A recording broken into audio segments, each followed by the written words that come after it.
can you change your physiology by feeling confident? Can you change your physiology, would you say? Hormone levels?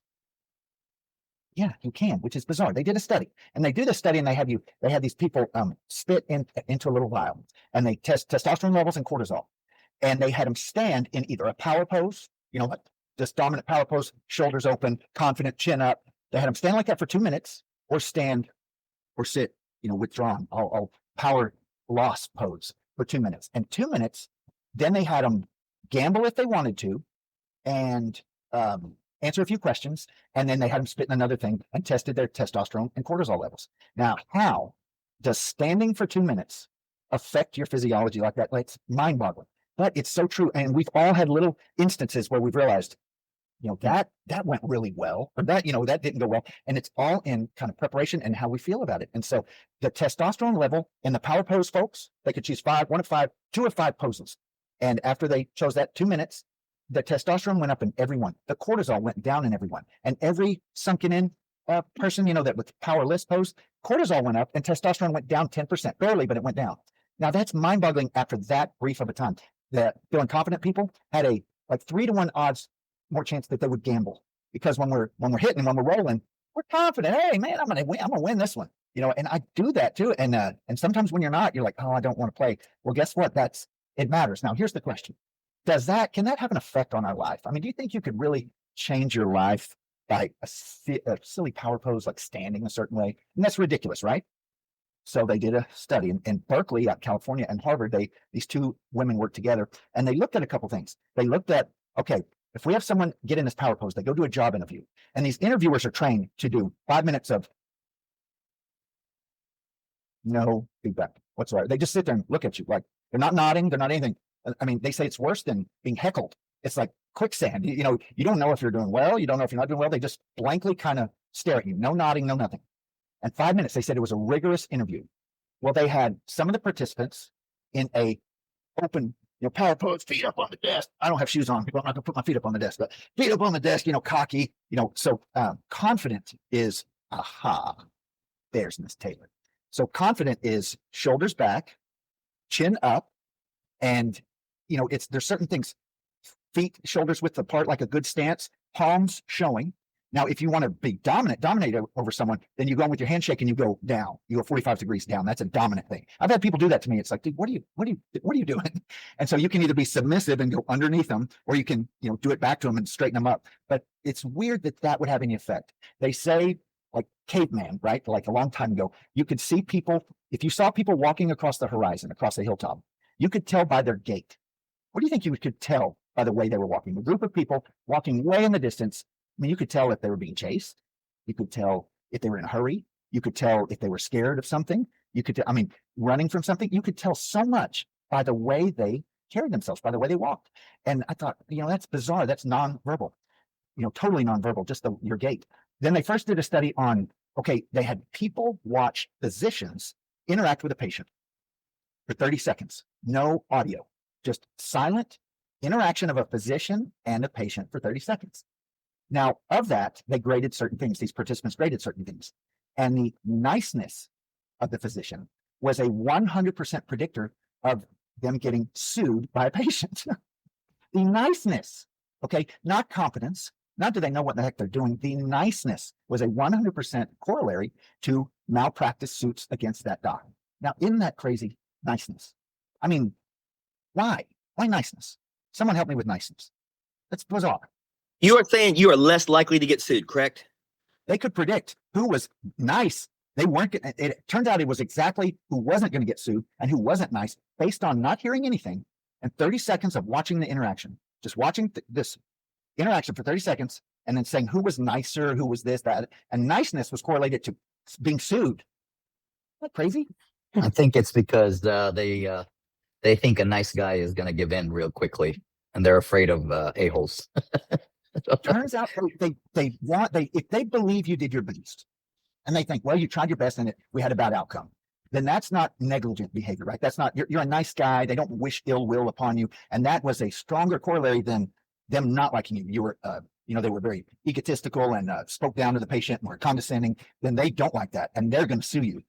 So turns out suing Patients don't sue people they like or trust. Like or trust. And so that's when we do our new patient exam, the specific way we do it, that's to get into relationship, to move from rapport to relationship. When we sit them up, guess what the most powerful, okay, so they did all these studies again. It was how you can convey emotion to a patient, like what made them like you the most, what made them personal. And so they did a study in France, and these two docs in some French university go out and they have the waitresses. They said, all right, half the time you're going to do your normal thing, and then you're going to write down how many tips you get, what your tips are. And then this other time, you're going to do one thing differently half the time, and you're going to write down the tips you get. Now, what do you think they had them do? It increased their tips like 278%, some outrageous percent. What one thing did the waitresses do to the clients that increased their tips 287%? Dr. Barry, do you remember when your uncle had us do this when we sat the patient up? Do you remember what it is? Don't say it yet. Who knows what they did? What they say, what they do? 278%. Huh? Compliment them. Compliment them's good. Compliment helps, but this was different. Smile. Smile was good. Smile was number one, I think. Smile or compliment was like right below this one, but this one's still be Saying their name. People like to hear their name. Braden knows it. Braden, go ahead, say it. Touch them, like pat them on the Touch shoulder. them on the arm. Touch them on the arm. They found it was this intimate thing. You remember, Jim Lippian, do you remember our new patient exam? You said you touch them on the arm, say, listen, we've been watching those amalgams for years now, and it's time to get them done. And if you're in relationship, it's how are we going to pay for it? Let's get it scheduled. There's no more, well, do I trust him? Do I, if they've seen the image on the screen, they trust you, and they're in your annuity, right? You've got all these quadrants of amalgams and whatnot that need to be redone. That's the annuity. When the schedule's light, that's what you pull out of the annuity and you put it on the schedule. That's how you keep that steady schedule, is putting stuff in the annuity, those quads that need to be done. And you sit them up, you touch them on the arm. Now it has to be non-intimate. So they said elbow's the most non-intimate, shoulder's okay, but 1, 2, 3, and then you're done. Like, don't get too crazy with it, but 1, 2, 3, you touch them on the arm, say, it's time to get going on those. We've been watching them, we've been monitoring them, but now it's time to get going. And if you're in a relationship, let's just figure out the details and let's do it. There's no questioning. Touching them was the most profound. So the waitresses go out, they touch them, said, I'll get that drink for you, welcome. And they touch them on the shoulder. And you think about the old guys, right? A waitress touch, like, oh, it's like creepy old dudes, right? I mean, they're like, oh, the tips go way up by touching them on the arm. Bizarre. Okay, so back to the premise. So they set this up. Can you have an effect on your life by the way you stand? I mean, that's ridiculous. The way you stand has no effect on your life, except at junior high when you go to the lunch table and you have to develop this hierarchy amongst your buddies. The way you stand matters. You don't think about it when you're in junior high, but later you find out about nonverbal communication. You find out that stuff matters. They did a job interview, and the examiner for 5 minutes gave him this stare. And no, not emotion, not nodding, no nothing, just 5 minutes asking them tough questions. And so they did it, and you had half the group doing power poses, arms out. So power poses, arms by your side, but elbows out as you can. Like elbows need to be out to be dominant and to be confident. Another little side note, they did a study on international Olympians. And if people were blind from birth, you know what they do if they won a race? If a blind Olympian crosses the finish line, you know what they do? They've never seen anything. Guess what they do? What does an Olympian do when they cross the finish line in the first place? Oh, raise Don't want to see an Olympian win a race. Yeah, right. That's what the blind people do too. They do this. They take up as much space as possible, chest up, chin up, and arms out. That's what blind Olympians do when they win. Now, they've never seen anybody do that. So how do they know to do that?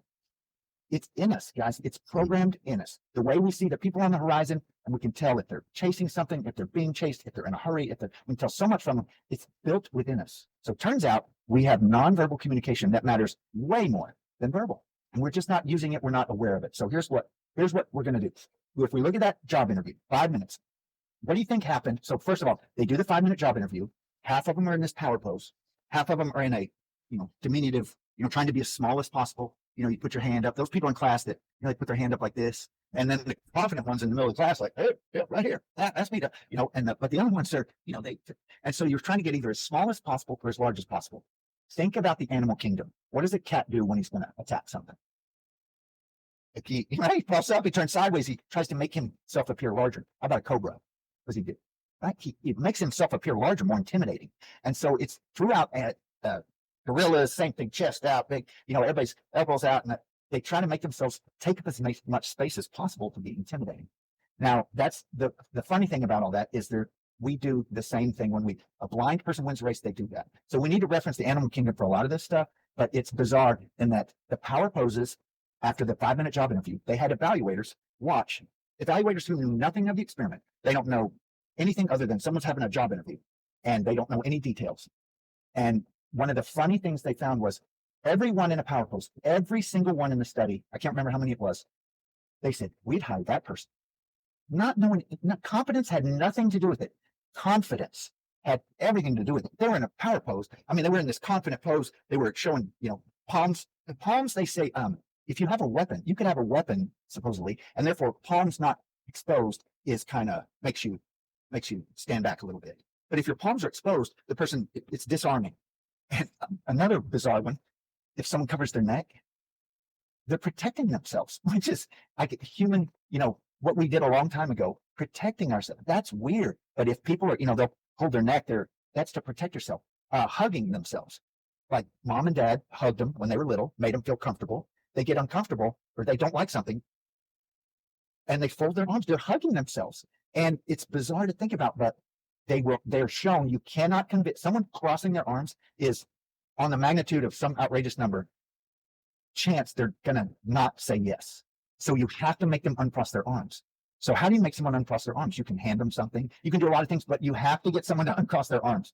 Now, I've told y'all about pacing before, because pacing is a deal. If someone's there and they're upset, right? And they're just like tapping or something, and they're going at whatever rate they're going. If you can sit how they're sitting, kind of tap your foot at that pace, you can kind of take over there, and then you can start slowing it down a little bit. And then you can really affect them by your own body language. So I told you, if someone looks down at the floor, do not go in and make eye contact with them. If they won't look at you, don't look at them. Then you're looking away, you're looking at the ground. And by the end of the exam, I guarantee you they're making eye contact. It's bizarre how that happens, but that's reality. So, and why do we do that? Why do we go to all this trouble? Braden, why do we go to all this trouble to get links, to match, mirror, to do all this? Why do we do that? Because it gets you into a relationship. And that's when Okay. people say yes. And initially, what do we do? Exactly. So they've been rehearsing their story, right? This doc, he did that and he sucked. And then this dentist, he did that. And then that one lady, she did horrible work, and they're all awful. And they've been rehearsing this exactly how they're going to tell you. And then you go in and say, where are you from? What? Where are you from? Yeah, like in this option. Where am I from? Like originally? Central Texas. Okay. Brothers, sisters? Well, yeah, I mean, I've got two brothers. They're so caught off guard by, what do you mean where I'm from? They've been rehearsing that story. They're ready to give it. You don't let them give it yet. You get to know them a little bit. Tension level goes down. Tension level goes down. Hey, he's just a guy like me. He's from Central Texas. Man, my cousin's from there. I mean, and then you're one of them and everybody's more relaxed. Now you're a person. You got no white coat syndrome. So it's all just lower tension level. And once we lower that tension level, then we get to rapport. Rapport is that Dr. Barrett, he's a nice guy. That Dr. Lipkin, he's a nice guy. I know him. I go to him. He's a nice guy. But I'm not in relationship with him. Relationship with him is he coaches my kids in soccer. We traveled to the tournament together a couple times last year. Like, I know him. Relationship is a totally different animal. And if we get into a relationship, guess what, guys? You don't get sued. You don't get sued. Even if you're in rapport, you really don't get sued. But it's all about having them like you. If they don't know you, you've not shared with them, you have not documented any of these little tidbits in the back of the relationship chart, you don't have a relationship chart, don't care about a relationship chart, how to get them in, get them out, you're going to get sued. Maybe not going to get sued. You're more likely to get sued if you have a bad outcome. And Dr. Pruitt, do we have a bad outcome every now and then, even though we do our best dentistry? We do.